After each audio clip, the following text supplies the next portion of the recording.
He didn't kill her, that's how you know she was in real danger. A narcissistic crime lord is most predictable when he's angry. He is most dangerous when he is intrigued. Damien's reaction to Evelyn's mistake reveals far more than desire. It reveals acquisition. He immediately reframes her as leverage, then as territory, then as emotional property. Meanwhile, Evelyn's compliance is not simple weakness. It's survival under coercive pressure, where gratitude, fear, and dependency start blending into attachment. This is not just mafia romance. It is a textbook case of control, trauma, and obsession masquerading as destiny. One word dropped, and the most lethal room in New York went dead silent. A verbal misstep that was a flat-out death warrant. Evelyn just called Damien Moretti, the kingpin of the East Coast, baby in front of his whole crew. Any other guy would be pleading for his life. Not Damien. This dude's built different. He closed the gap, his face a stone mask, and gave a command to shatter her reality. Repeat it slower. The sweltering kitchen was a world away from the icy control of the main room. So who's this chick with a death wish? Evelyn Vance, sweating in a scratchy server outfit. She's way out of her league. A broke NYU paralegal, not some mob waitress. Her sister Sarah needs $5,000 for her daughter Lily's emergency op, landing her here. The Obsidian Room isn't a club, it's a fortress where the underworld's elite have talks too dirty for any bug. Table 4 needs another Louie, her manager, a walking anxiety attack named Henderson, snapped. He shoved a tray at her, hissing, "And don't you dare make eye contact. Drop that bottle and you're worth less than the spill." Evelyn just nodded, her heart pounding like a drum solo. She tapped the hidden Bluetooth in her ear, keeping a line open to a frantic Sarah at the hospital. She muted her end as she walked. "I can't do this, Evie," Sarah sobbed through the earpiece. The surgeons need a deposit in the next 60 minutes. The atmosphere was thick with pricey cigars, leather, and the low-key scent of hidden steel. Shadows stretched from guys in $5,000 suits. Table 4 was tucked away, where a man who looked carved from marble and pure menace sat, Damien Moretti. Even Evelyn knew his face. To the public, a tycoon.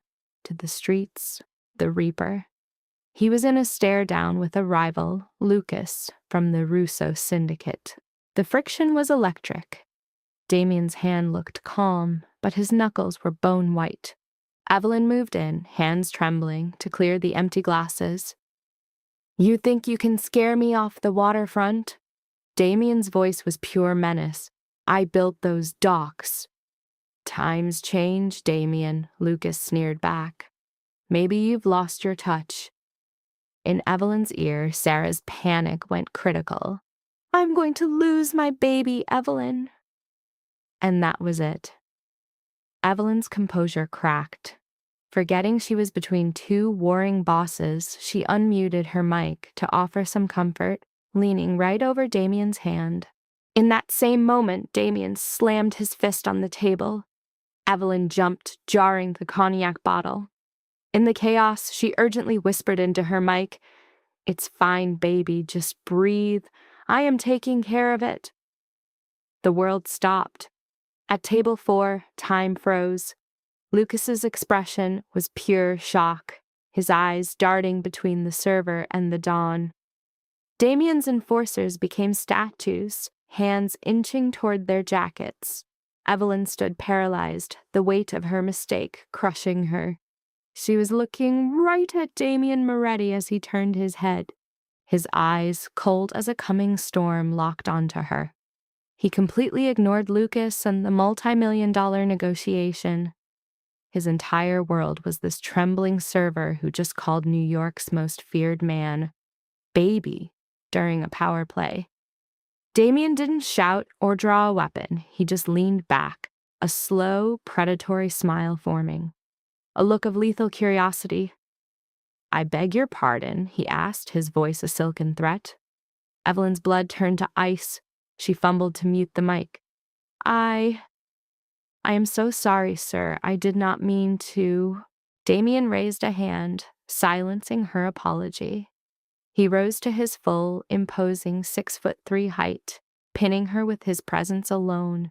He invaded her space, leaning in close, his breath smelling of sandalwood and danger. Do not apologize, he whispered, loud enough for the rival crew to hear. Say it again, slower. Evelyn's lungs gave out. She was cornered. To her left, his second-in-command, Matthew, watched her. To her right, 2 other guards blocked any escape. Sir, I'm begging you, Evelyn pleaded, her voice trembling. It was a misunderstanding. I was on a call. On a call. Damien pulled back, analyzing her. He saw her terror, but also a flicker of steel beneath it. She wasn't crying. She was thinking. This interested him. He turned to the stunned Lucas. Lucas, leave. This negotiation is over. If I find your men near the Brooklyn Navy Yard again, I'm sending a hearse, not a messenger. Lucas tried to protest, but one look from Damien sent him fleeing, completely mystified.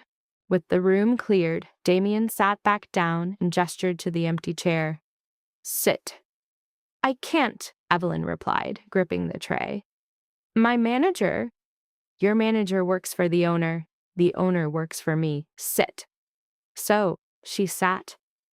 He poured 2 glasses of Louis XIII, pushing one to her. You just stopped a bloodbath, Kara. Lucas thought I was stressed, vulnerable, but you... He let out a dark laugh. You made him think I'm so untouchable, I let my mistress serve drinks at a war council. I am not your mistress, she stated, her voice firm. And I have to go. My niece is in the hospital. She's the one I was talking to. Damien paused, his glass in midair. The baby? She is 5 years old. She needs an operation. Tears pricked her eyes. I took this job for the down payment. So if you're going to execute me, please make it fast. I have another place to be. Damien just watched her. He'd spent 2 decades reading people.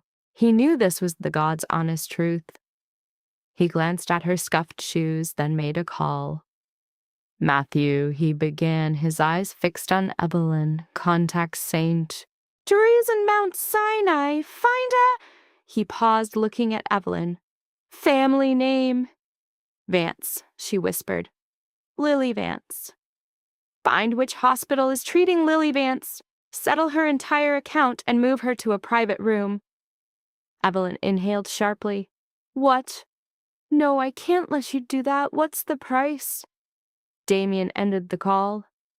The price is that you're now in my debt, and my debts are never small. In your debt, she echoed.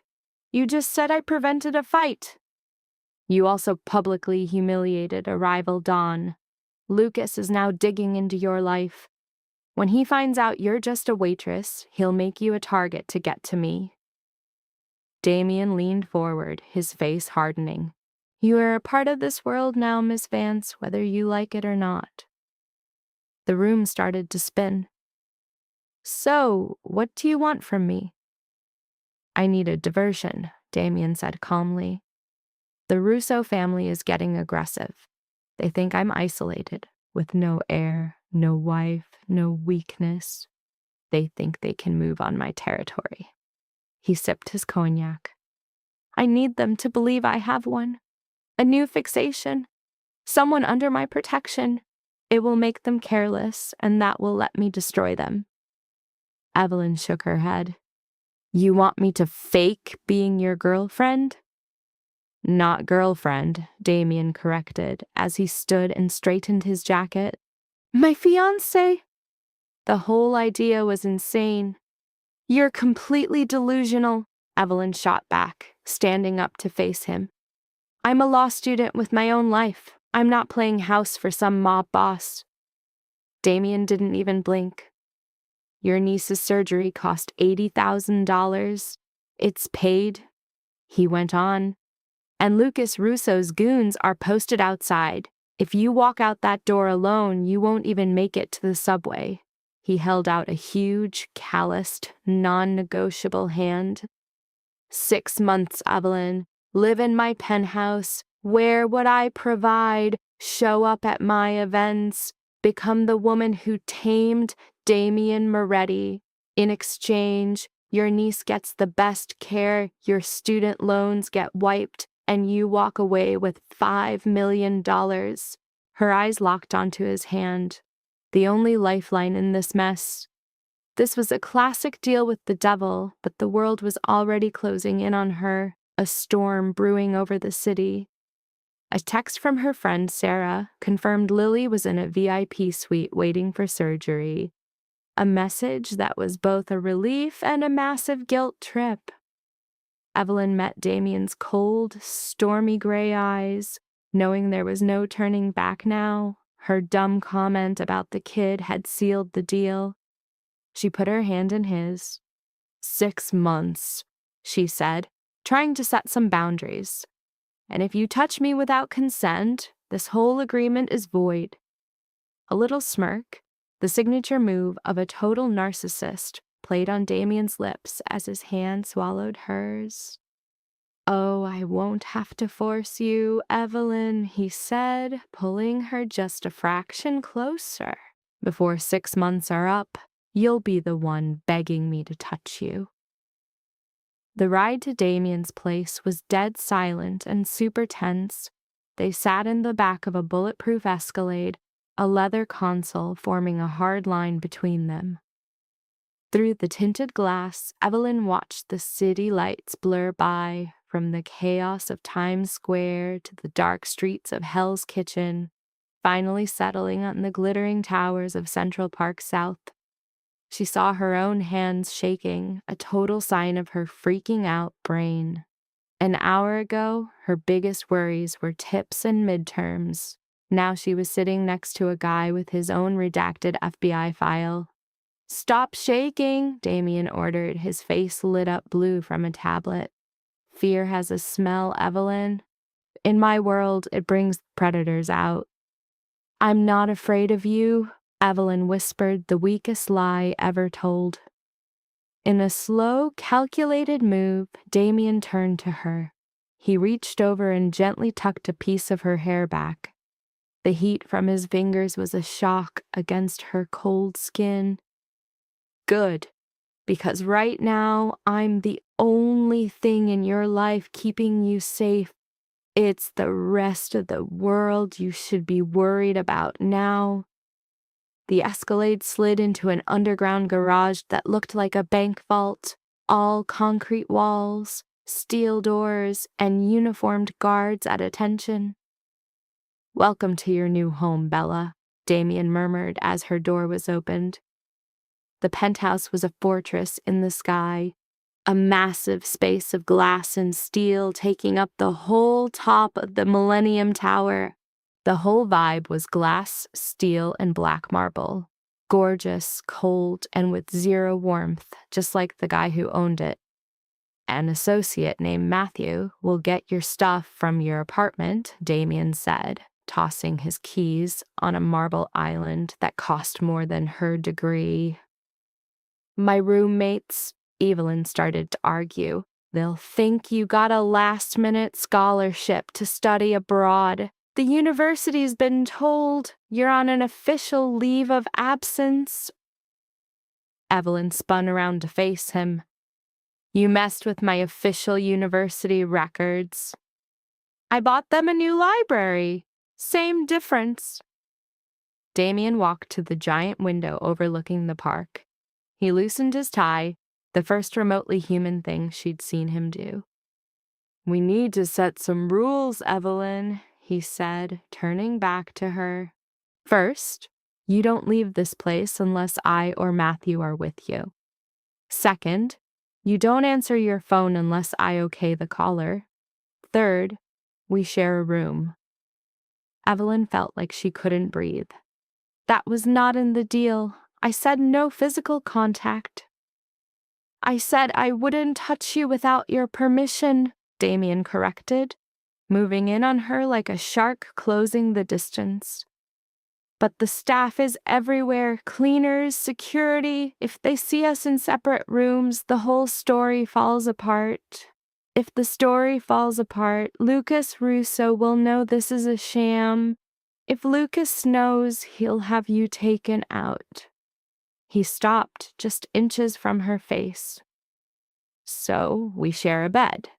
It's a king-sized mattress. He drew a line with a threat. A clear border between safe and dead. His eyes flicked to her lips as he added, "And I won't promise to be nice." A nervous pulse beat in Evelyn's throat. She shot back, "Fine, but I'll be wearing my ugliest flannel pajamas." A rough, rusty laugh escaped Damien's chest. "We have a gala tomorrow. The St. Clair Foundation event, the biggest party of the year. All the big shots will be there, politicians, judges, and the heads of the 5 big families." "Tomorrow, there's no way I can learn to be a mob boss's girl in 24 hours. You're smart, a law student. Your job is reading people. Watch them with the same fire you used trying to command me." A blush crept up Evelyn's face. "That wasn't on purpose." "Wasn't it?" Damien pushed. "Or did you get off on the Bower trip?" A tough-looking older woman entered then, carrying a garment bag. "Signora Ricci," Damien said, showing her respect. "Get her ready." The signora gave Evelyn a hard, judging look. Too skinny, too American, but she had potential. She clapped her hands. "Let's go, Piccolola. If you run with the devil, you have to look like a queen." The next 12 hours were a crazy, head-to-toe makeover. Under the watch of Signora Ricci, a tyrant with a measuring tape, Evelyn was polished, shaped, and totally remade. When she looked in the mirror the next night, a stranger stared back at her. The dress was made of a deep blood-red silk that fit her like a second skin. The back was cut dangerously low with a slit that went way up her thigh. Her hair was styled in old-school glam waves, and a diamond necklace glittered at her throat, feeling heavy like a leash. "Perfection," a voice echoed from the doorway. Evelyn turned to see Damien leaning on the frame in a perfect tux. He looked incredibly classy, but the glint of a gun in his holster was a nasty reminder of what he really was. He crossed the room to stand behind her, their reflections meeting in the mirror. He was the darkness to her light. "One last thing," he whispered, pulling a ring from his pocket. It was a platinum band with a diamond the size of a damn boulder. He slid it onto her finger. It fit perfectly. "It was my mother's," he said with zero emotion. "Don't lose it. She took out the last person who tried to take it from her."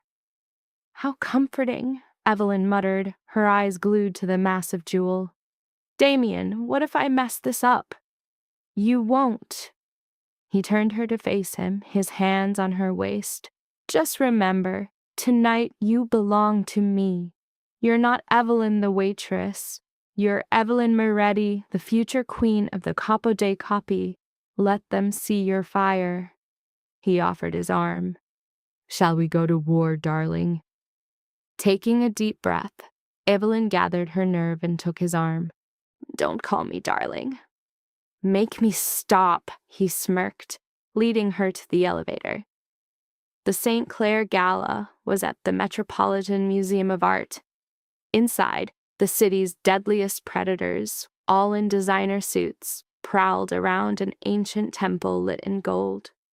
As Damien and Evelyn got out of the limo, they hit a wall of flashing cameras.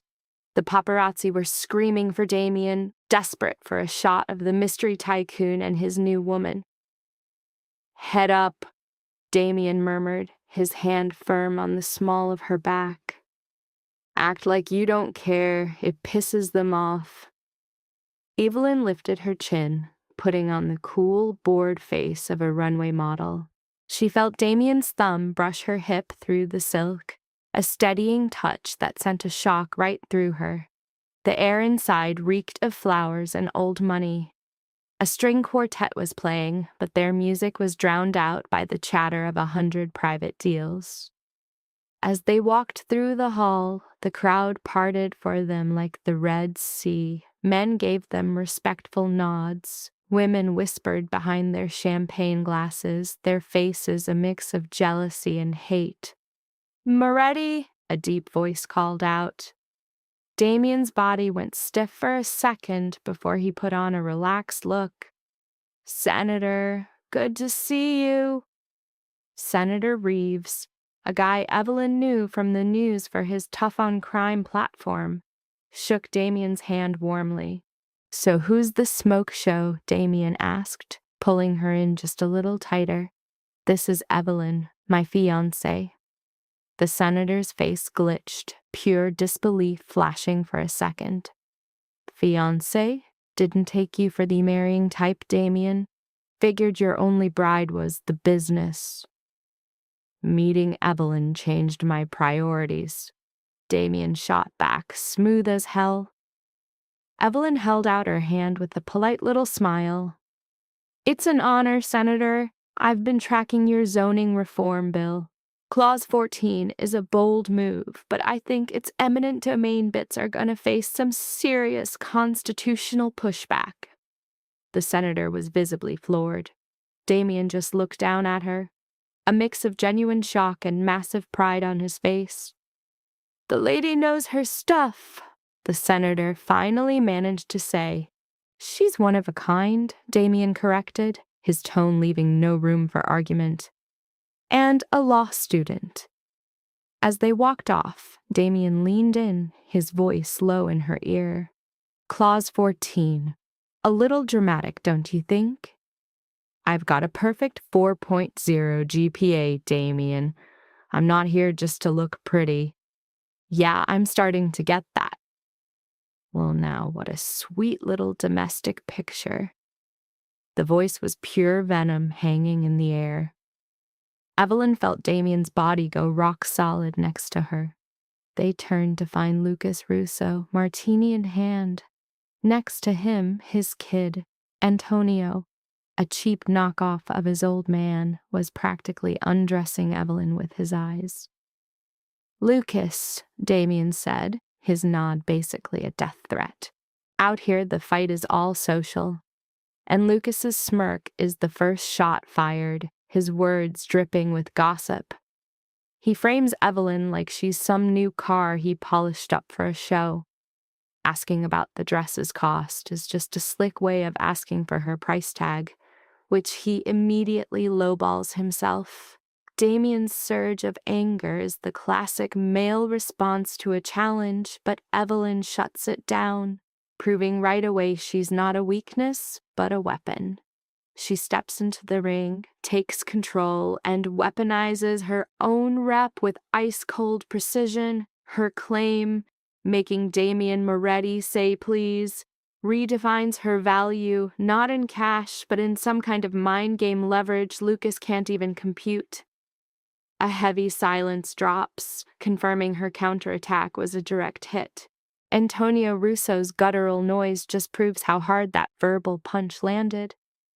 Damien is a statue, except for a tiny twitch that shows the storm raging inside him. The blood rushing to Lucas's face is the classic sign of a narcissist getting owned. His comeback, a threat disguised as a metaphor, is a weak attempt to get back on top. At that point, Damien's cool guy act shatters, revealing the predator underneath. He lays it out. A public threat against his future wife means all civility is officially off the table. Mentioning the senator is his way of showing he's ready to burn this whole social club to the ground. Lucas's clenched jaw is a tactical retreat, and his last look at Evelyn isn't just a glance, it's a goddamn promise of round 2. Damien's critique of her astonishing desire to die just shows his own playbook. Subversive by staying in control, a rule she just broke. His grip on her is both possessive and protective as he pulls her away. Evelyn tries to defend herself, but he's not hearing it. In his world, her job isn't to fight, it's to stay alive under his watch. The whiskey is just a tool to get his own composure back. His breakdown of Lucas as a cornered snake is a cold, hard read on his enemy's psyche, knowing that desperation makes a man 1,000 times more dangerous. His constant scanning, exits, hands, reflections, is the telltale sign of a guy who lives and breathes paranoia. The demand to dance isn't a romantic gesture. It's a strategic play to keep up the charade for whoever's watching from the balcony. He gets them to the dance floor with the efficiency of a general moving his queen into position. As they start to waltz, his hand on her back is a conduit for total control, leading her with an insane amount of grace. For Evelyn, this fake intimacy creates a weird little bubble where the brutal reality of their deal just vanishes.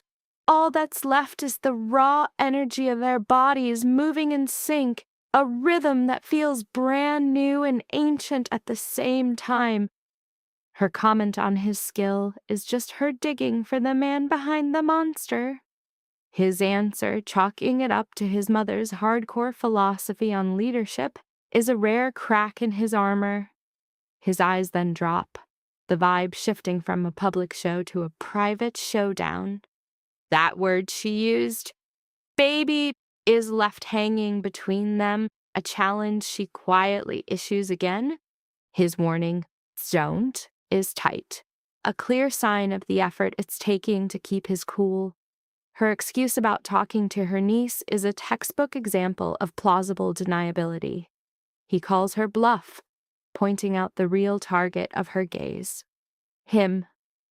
This creates a moment of insane vulnerability, the air buzzing with everything they're not saying.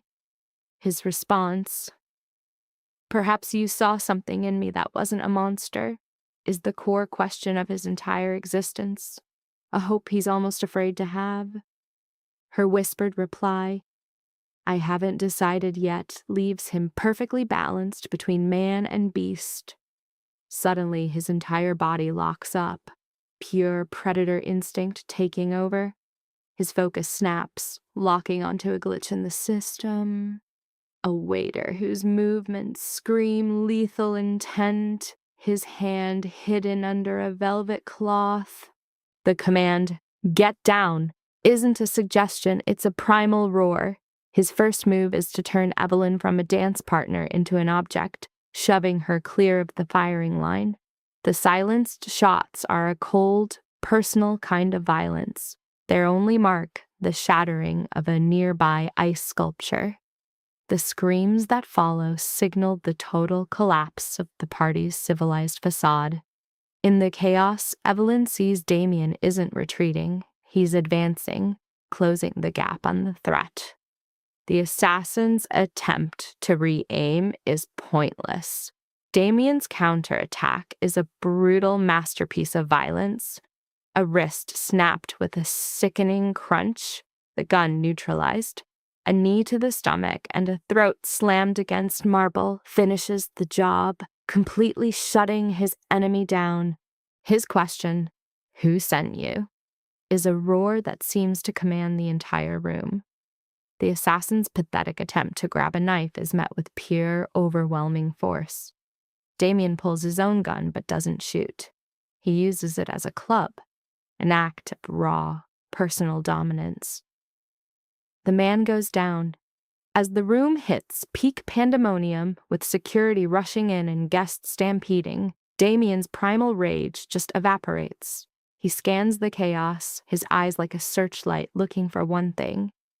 The second his gaze locks on Evelyn, huddled in the wreckage, the warrior vanishes, replaced by the raw, naked terror of a man facing his absolute worst fear. He holsters his weapon, a clear signal his priority has shifted from eliminating threats to giving aid. He drops to his knees beside her, his frantic search for any wound a raw display of his terror. Her shaky reassurance doesn't cut it. His entire world shrinks to the cut on her arm, his expression twisting into something terrifyingly dark. The pocket square becomes a makeshift bandage, a small piece of order in the mayhem. His call for Matthew is the roar of a king calling his most trusted soldier. Matthew's report confirms a single shooter and that the Russos conveniently pieced out. Damien's order to get out is final, his authority absolute. His command to burn the place down is just a metaphor for his readiness to destroy anything that gets in their way. He lifts Evelyn like she's nothing, and she instinctively hides against him, the weird mix of gunpowder and sandalwood becoming the scent of their new reality. Her whispered, "You saved me," confirms the debt she now owes. His growled reply, "I protect what's mine," isn't comfort, it's a statement of ownership, branding Russo's move as a fatal error. As sirens scream in the distance, Evelyn finally gets it. The show is over. Their fake engagement was just baptized in real blood.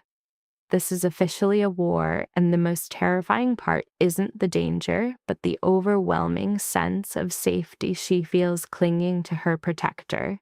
The safe house is a fortress, a brutalist concrete tribute to paranoia sitting over a violent sea, its very design a mirror of Damien's mind.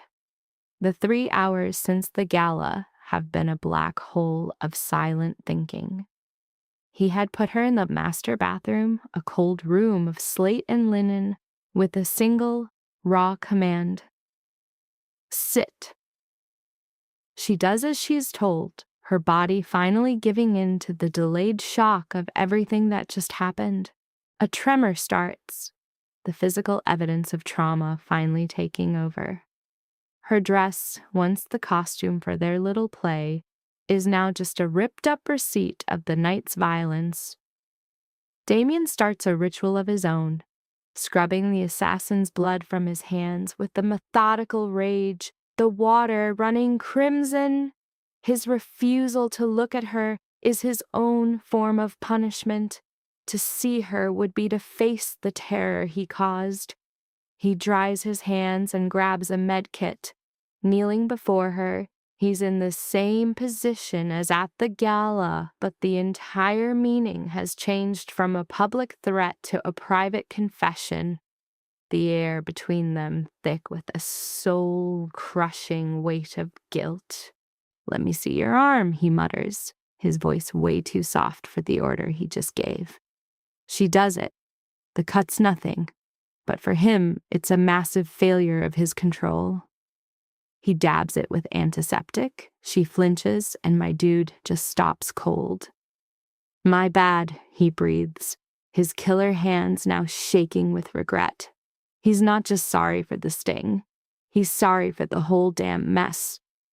"This wasn't on you," she says, but he's not taking the out. "Nah, this is all on me."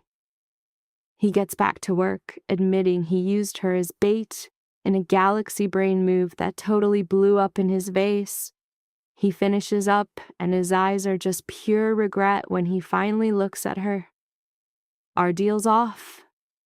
Evelyn just blinks, totally clueless. Then he goes into full Terminator mode, cutting ties clinically. He lays out her golden parachute, a car, a private flight to a Swiss chalet, basically a 5-star prison to keep her safe. He's promising a new name, a clean slate, and a trust fund for her niece. But there's a catch. They can never see each other again. He literally turns his back. Can't even watch his own words land. The guy's acting like he's a plague, cutting off his own arm to stop the infection. He's already decided he's poison. But Evelyn's got a different flashback playing. The guy who took a bullet for her, the one who moved like a blur to save her ass. Now, any normal person would have grabbed that ticket to Switzerland and bounced. It was the smart play to get away from all this crazy. But Evelyn Vance isn't built like that. Her whole life's been a boss battle. Running ain't in her DNA. She gets up, closes the gap, and places a hand on his back. He jerks like he's been tased.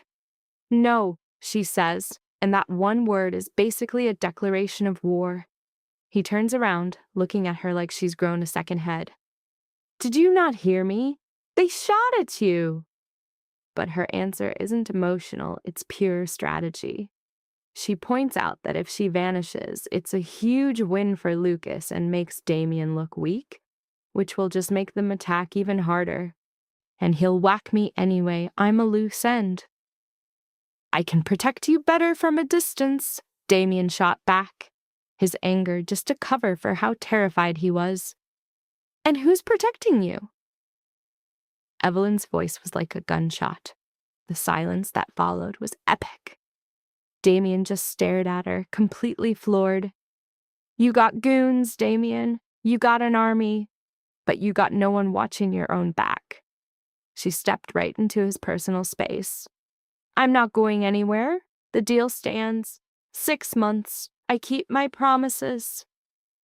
Damien looked down at her, seeing the absolute fire in her eyes. He felt a crack form in the walls he built 2 decades ago, the day he saw his father get iced. "You are one seriously reckless woman," he mumbled, but he didn't really mean it in a bad way.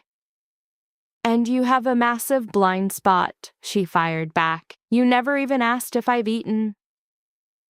A weird sound, like half laugh, half groan, rips out of him. He reaches out, cups her face, his thumbs tracing her cheeks.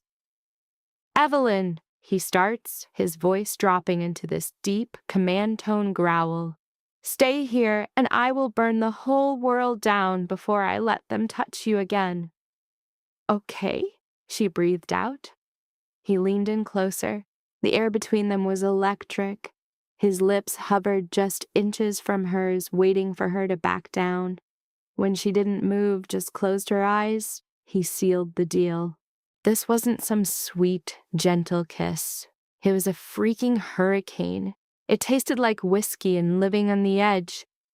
Damien kissed her like a man who's been starved of oxygen, and she was his only breath of air. His hands dove into her hair, pulling her body tight against his. Evelyn wrapped her arms around his neck, using her own weight to keep him there. For a second, the whole world, the syndicate, the war, the blood, just vanished. It was just 2 people who stared death in the face and decided to fight back together. Damien broke away first, breathing hard, his forehead resting on hers. "Go sleep," he ordered, his voice strained. "1 more second, and I'm breaking that 6-month rule." Evelyn's heart was hammering. She kind of wished he would, but just nodded. "Good night, Damien." He walked to the door and stopped. Hand on the frame. "Secure this! Don't open it for anyone but me." 3 weeks crawled by. The war with the Russos turned into a tense, staring contest, a mind game that was more draining than an actual firefight. The syndicate was losing money left and right. Convoys got hit. Feds were raiding Damien's spots with scary accuracy. They were back in this city, but the penthouse felt like a prison. Damien basically wasn't sleeping anymore. He spent his nights in the study with his top guys, Matthew, his head goon, and Victorio, the mob's lawyer. Evelyn had been pushed to the side, playing the part of the hot, traumatized fiancé. But Evelyn doesn't do sidelined. While Damien held his little war meetings, she was running her own investigation in the library. She wasn't reading novels, she was digging through Damien's corporate files on the secure network. And she found something weird. It was a Tuesday night. A monster storm was hitting New York, rain hammering the windows. The vibe in the penthouse was thick enough to choke on. "We lost another convoy in Jersey," Matthew reported, his voice low. He was pacing the study, scotch in hand. The cops were waiting for it. They had the exact container identification Damien The exact one. Damien just sat on the couch staring at the empty fireplace, looking totally wiped. Only 3 individuals were privy to that container number. Myself, you, and Victorio. Victorio, a slick-looking dude in his 50s with silver hair and a suit worth more than a car, just waved it off. And the director of the Port Authority.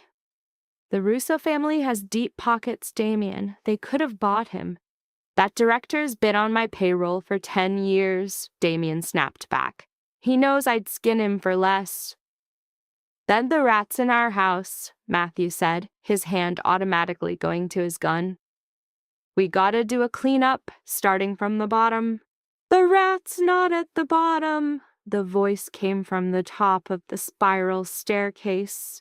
All 3 guys whipped around. There was Evelyn! She was wearing a big shirt of Damien's, her glasses on, and holding a fat stack of papers. Evelyn, return to your room, Damien commanded, his voice like a razor. This does not involve you. You're losing because you're looking for a soldier, Evelyn said, walking down the stairs. She totally ignored the deadly look in Damien's eyes. She went straight to the coffee table and dropped the papers with a loud thud. You should be looking for a bookkeeper. Victorio let out this snobby little laugh. My dear, why don't you go spend Damien's fortune? Leave the real work to the men. Evelyn gave Victorio a look she usually saved for idiots. I am a paralegal, Victorio. I do corporate fraud and forensic accounting, and to be blunt, your shell corporations are a joke. The room went dead silent. Damien sat bolt upright, suddenly laser-focused. Elucidate.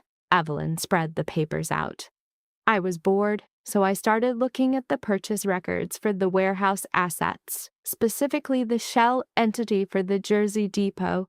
It's a Cayman-registered firm named Moretti Holdings. It appears legitimate, she said, pointing to a highlighted line. However, the corporation's annual registration dues are not drawn from the primary account. They are paid from another limited liability company called Janus Global.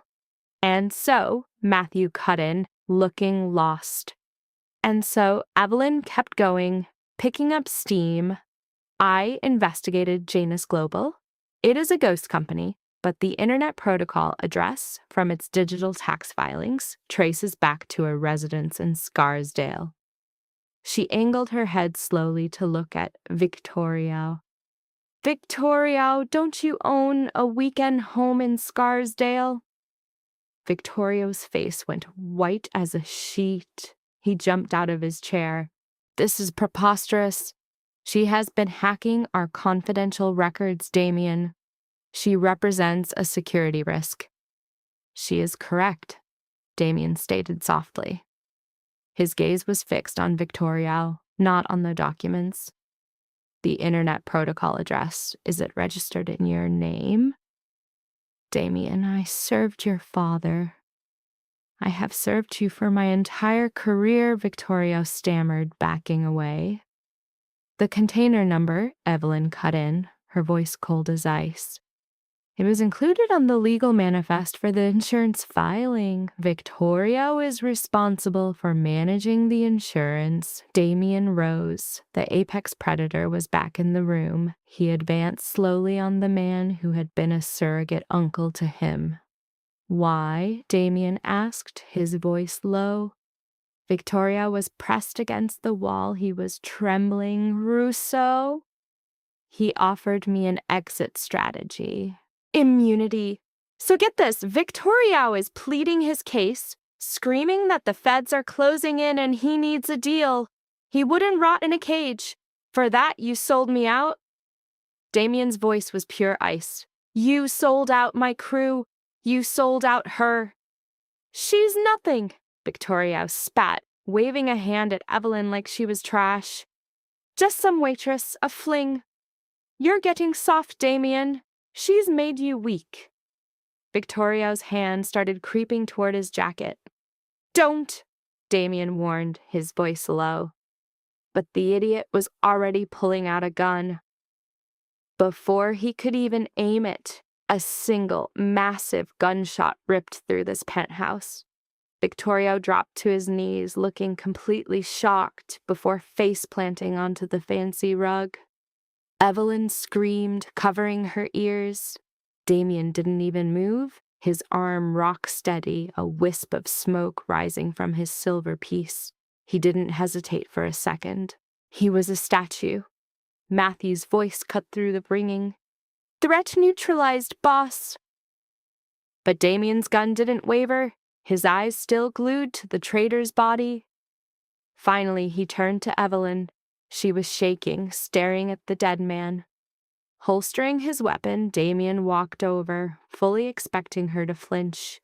He just dropped a guy in their living room. "Evelyn," he started, his voice level. She looked up, pale but totally calm. Her eyes moved from the body to him. "He was going to shoot you," she said, her voice dead flat. "Yup, which means you didn't have a choice." A rough breath tore out of Damien. He yanked her into a hug, burying his face in her hair, which smelled like vanilla and rain. She was the only clean thing left in his dirty life. "You found the rat," he mumbled into her hair. "You saved us. Again." "I told you," she whispered into his shirt, her fists clenching fabric. "I'm not just a pretty face." He pulled away, his expression a wild mix of awe and raw, animal want. The adrenaline from the fight and the relief of being alive was a heavy cocktail brewing inside him. "Matthew," Damien barked, his eyes never leaving Evelyn. "Get this place scrubbed. Get the men moving. We have Russo's entire playbook now. Tonight we end this war." "Got it, boss," Matthew said, already dragging the body. Damien grabbed Evelyn's hand. "Come with me." He led her right past the safe room and straight into their bedroom. He kicked the door shut, and the lock clicked loud.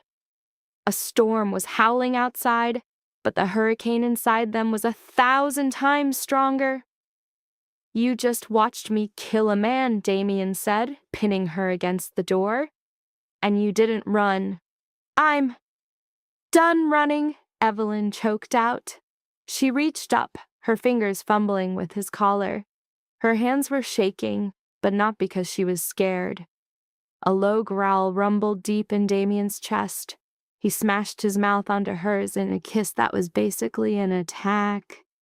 He lifted her up, wrapping her legs around his waist, and stormed toward the bed. "Say it," he commanded against her throat as they hit the mattress.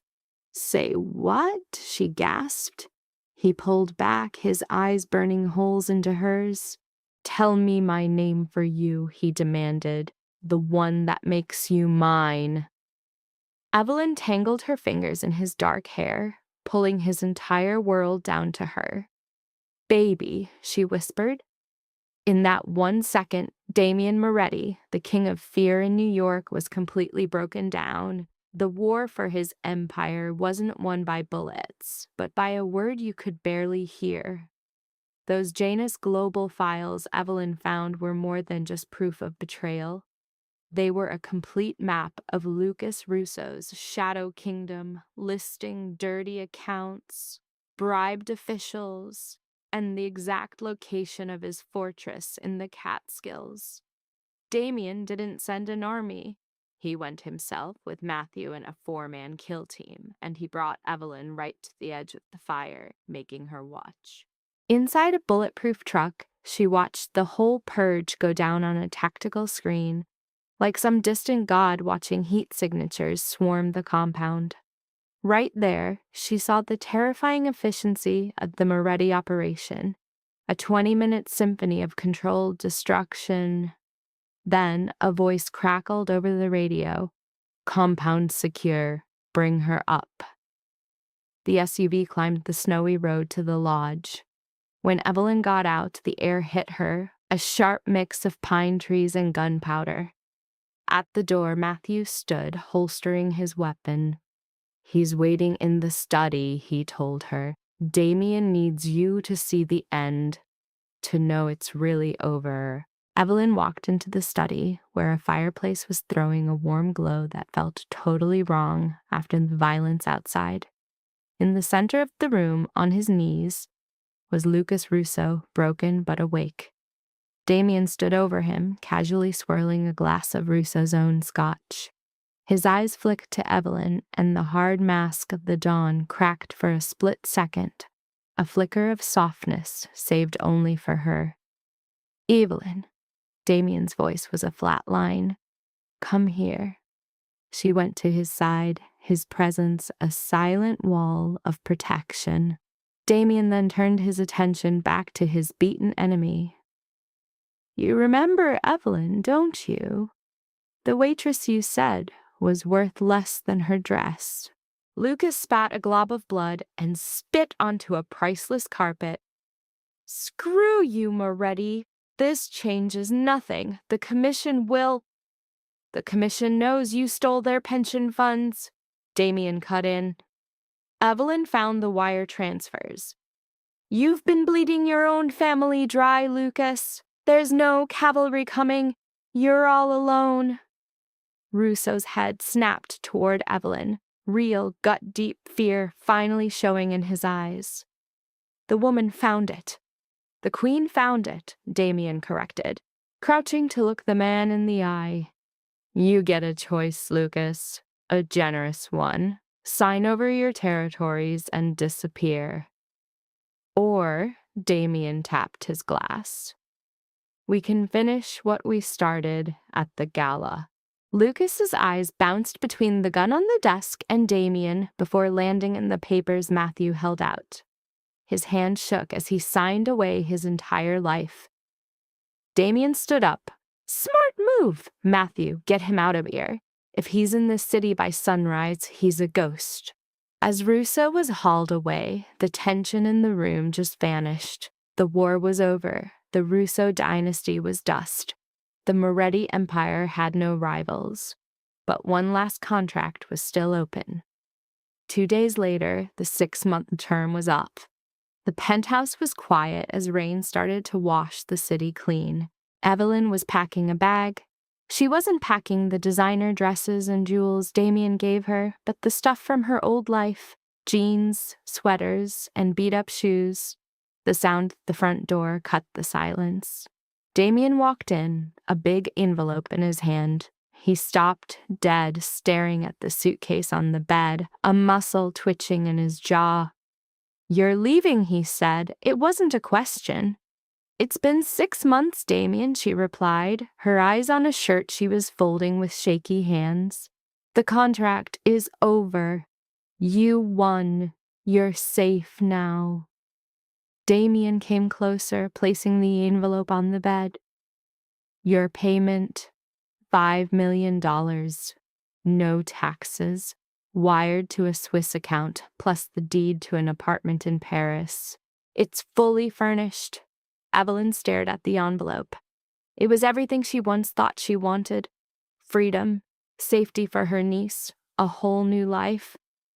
"Thank you," she whispered, her voice barely there. "You kept your word," Damien said, his voice completely empty. "The walls are back up. You were a good distraction. Was that all I was?" Evelyn asked, her eyes finally meeting his. Damien turned away, walking to the window. "It was the job you took." "That's not what I'm asking." Damien's knuckles turned white as he gripped the windowsill.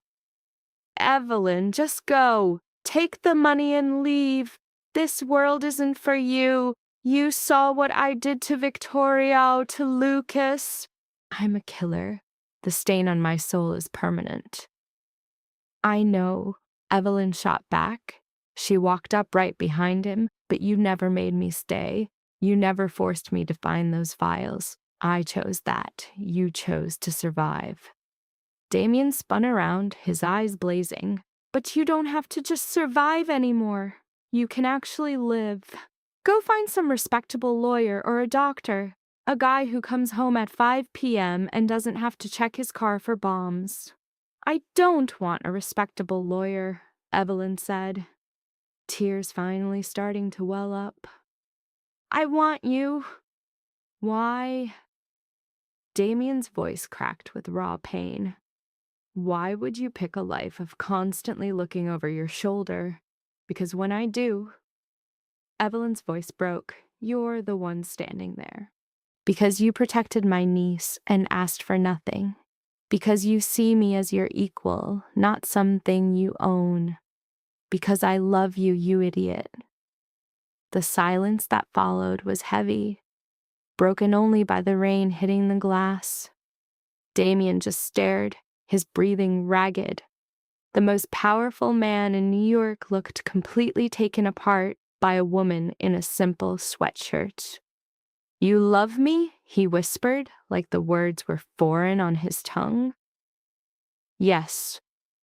Evelyn stepped closer, putting her hands on his chest, feeling the crazy beat of his heart. "I love the monster, and I love the man. I love the way you watch me when you think I don't notice." From her pocket, she pulled out the ring, his mother's, the one she'd taken off to pack. Evelyn shoved the ring into his palm, a dead silent challenge. "If you really want me gone, Damien, then say the word. Tell me this was just a business deal." Damien's eyes flicked from the ring to her face, and his entire tough guy persona just shattered. He threw the ring aside, yanking her into a brutal, possessive embrace. He literally lifted her off the floor in a massive power play that immediately collapsed into total desperation as he buried his face in her neck. "I can't," he choked out, his voice raw. "I can't let you go. You're the only thing that's real, my only light." He set her down but framed her face, his gaze locked on hers. "But if you stay," he warned, his voice turning lethal. The whole Paris escape plan was officially dead in the water. It was a promise of absolute obsession. "You're mine until I stop breathing, and I will burn this world for you daily." And in a wild case of trauma bonding, Evelyn just smiled at her captor. "Who needs Paris?" she whispered. "My place is right here." Damien snatched up the ring. His hands, rock steady with the gun, were now shaking as he put it on her finger. "Then stay," he ordered softly. "Marry me. Become the queen of this city." She glanced at her brand new shackle, then at the psycho who was her sanctuary. "Yes," she agreed. And just like that, Damien's God complex snapped back online, now completely hardwired to his obsession. He pulled her in, his mouth inches from hers. "Smart choice," he whispered. "Now come here." Evelyn let out a soft laugh, wrapping her arms around his neck. "Say it again," she dared him. His kiss was the contract, signed and sealed. "I love you," he murmured against her lips. "Is that direct enough for you?" The wedding of Damien Moretti and Evelyn Vance wasn't some secret affair. It was the social event of the decade. They got hitched at St. Patrick's Cathedral, with the entire city watching. It was a message: the king had his queen, and the Moretti dynasty was now untouchable.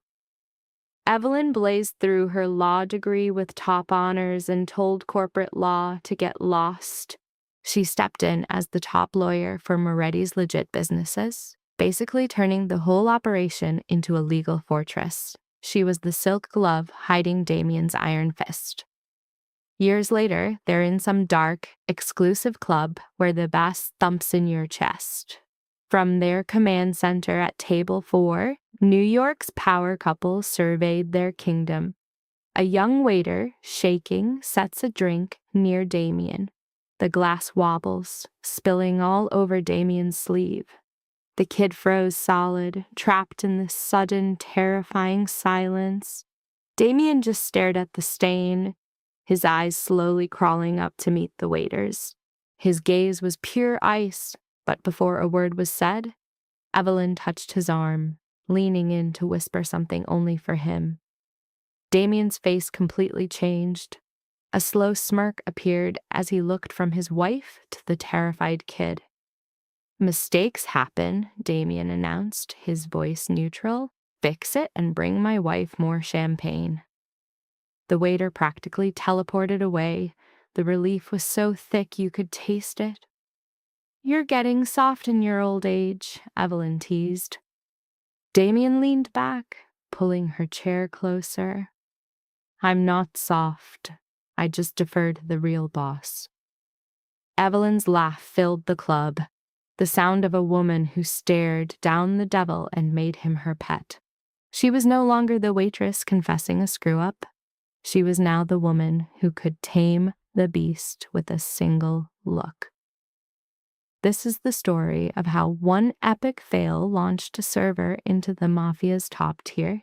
It proves that your biggest blunder can become your greatest victory, and that even the most powerful monsters have a fatal weakness. I hope you enjoyed this breakdown of Damien and Evelyn's twisted world. If their insane dynamic and the constant threat of danger got you hooked, smash that like button. It's crucial for the channel's survival. Subscribe and ring that bell so you don't miss our next analysis. Life lesson: people do not only bond through kindness, they also bond through terror, rescue, dependency, and repeated emotional intensity. The case presents two psychologically compelling subjects. The male subject is a high-functioning, organized crime leader exhibiting traits consistent with pathological control, traumatic adaptation, emotional compartmentalization, and narcissistic structuring organized around competence rather than vanity alone. The female subject enters the system as a financially pressured civilian, highly intelligent, morally flexible under survival stress, and rapidly adaptive to threat. Their bond forms under conditions of acute instability, asymmetrical power, and repeated life or death escalation. This is essential. Their relationship cannot be understood through ordinary romantic frameworks. It emerges in an environment where fear, gratitude, desire, and obligation become neurologically entangled. The human brain is not built to separate those states cleanly during sustained crisis. When a person is endangered by a world and then repeatedly protected by one of the most powerful agents within that world, attachment may intensify with extraordinary speed. This is not evidence that the bond is false. It is evidence that the bond is chemically and psychologically accelerated. The male subject appears to rely on domination as a regulatory mechanism. Individuals of this profile often experience vulnerability not as intimacy but as disorganization. Control becomes their method of emotional anesthesia. He plans, commands, contains, surveils, and preempts because these actions reduce internal chaos. To outside observers, this may look like confidence. Clinically, it often functions as anti-panic architecture. Such individuals do not simply like control, they require it to maintain psychic coherence. His interest in the female subject begins at the point of disruption. She violates expected hierarchy, then demonstrates not submission, but cognitive agility under threat. This is highly significant. For a personality organized around power, respect is rarely granted for innocence. It is granted for utility, nerve, and resistance that does not collapse into stupidity. He is drawn to her because she survives the encounter while still demonstrating structure. She thinks, she negotiates, she sets terms that activates not only attraction but recognition. The female subject's psychology is equally complex. She does not merely become attached to a rescuer. She becomes attached to the first system that responds faster than her suffering. Debt, medical crisis, and institutional helplessness establish the preconditions. When the male subject intervenes decisively, he occupies a powerful symbolic role. He becomes the one who can act when ordinary life fails. This can produce a form of trauma-bonded loyalty, especially when the rescuer is also the source of ongoing danger. The nervous system begins to associate proximity to threat with proximity to protection. This dual coding is profoundly difficult to unwind. Observers sometimes simplify such dynamics by invoking Stockholm Syndrome carelessly. That term is overused. A more accurate formulation here would involve coercive dependency, intermittent emotional reward, hyper-arousal bonding, and adaptive attachment under captivity-adjacent conditions. She is not mindless. She is adapting. She is learning the rules of a violent ecosystem and locating agency where available. Her intelligence remains active throughout, which is why her later intervention in identifying internal betrayal is psychologically consistent. She does not dissolve into passivity. She becomes more operational. Another critical feature is the male subject's possessive language.